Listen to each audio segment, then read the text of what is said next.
Income tax return यानी कि आयकर रिटर्न फाइल करने की अंतिम तिथि 31 जुलाई है और जो नजदीक आ गई। ऐसे में लोगों के पास अभी भी टैक्स बचाने का अवसर है। जो गलतियां टैक्स डिक्लेरेशन के समय आपने की वो अब आईटीआर फाइलिंग के साथ सुधार कर आप टैक्स बचाने का फायदा उठा सकते हैं।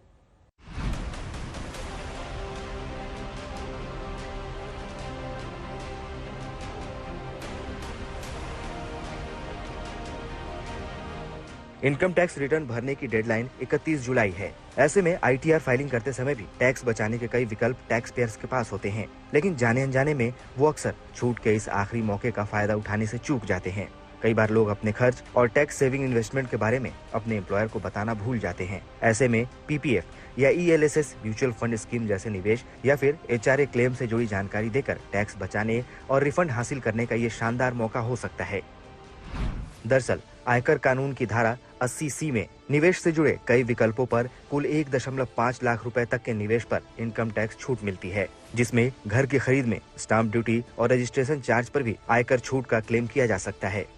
लेकिन अगर किसी की सैलरी में एचआरए कंपोनेंट शामिल है और इस पर टैक्स डिडक्शन क्लेम करने के लिए जरूरी दस्तावेज अपने एम्प्लॉयर के पास नहीं जमा कराए थे, तो इनकम टैक्स रिटर्न भरते वक्त इस पर टैक्स डिडक्शन क्लेम किया जा सकता है। इनकम टैक्स के सेक्शन 10(13)A के तहत एचआरए पर टैक्स छूट मिलती है। एचआरए तय करने वाले वेतन में बेसिक सैलरी, महंगाई भत्ता और कमीशन आते हैं। इसकी एक शर्त ये भी है कि जिस घर में टैक्स पेयर रहता है और उसका किराया चुका रहे हो तो इस पर टैक्स छूट मिलती है।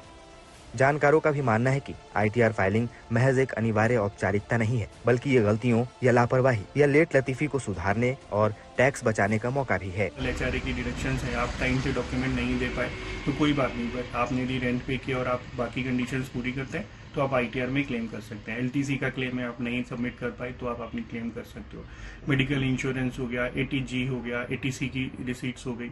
इन केस आप वो डिक्लेरेशंस और सबमिशंस प्रूफ आप एम्प्लॉयर को नहीं दे पाए तो आप आपकी इनकम टैक्स की रिटर्न फाइल करते टाइम वो सारी चीजें क्लेम कर सकते हो। आईटीआर भरते समय आप अपनी जितने भी इन्वेस्टमेंट्स की डिटेल है, जैसे आपने इन्वेस्टमेंट में ईएलएसएस स्कीम में कोई पैसा डाला है, पीपीएफ में कोई पैसा डाला है, या बच्चों की ट्यूशन फीस पर कोई खर्चा किया है, होम लोन रिपेमेंट के प्रिंसिपल अमाउंट के अंदर कोई खर्चा किया है, या स्टैम्प ड्यूटी के अंदर, ये सभी 80C की छूट में कवर अप होते हैं, जिसकी मैक्सिमम लिमिट 1,50,000 है। इसके अलावा मेडिकल पॉलिसी पर अगर टैक्स छूट क्लेम ना की गई हो तो अपने परिवार के सदस्यों में से किसी के नाम पर ली गई मेडिकल पर 25,000 रुपए तक टैक्स कटौती का दावा कर सकते हैं। परिवार के वरिष्ठ नागरिक के नाम पर कटौती की सीमा 50,000 रुपए है। वहीं एनपीएस पर अलग से टैक्स छूट का फायदा मिलता है।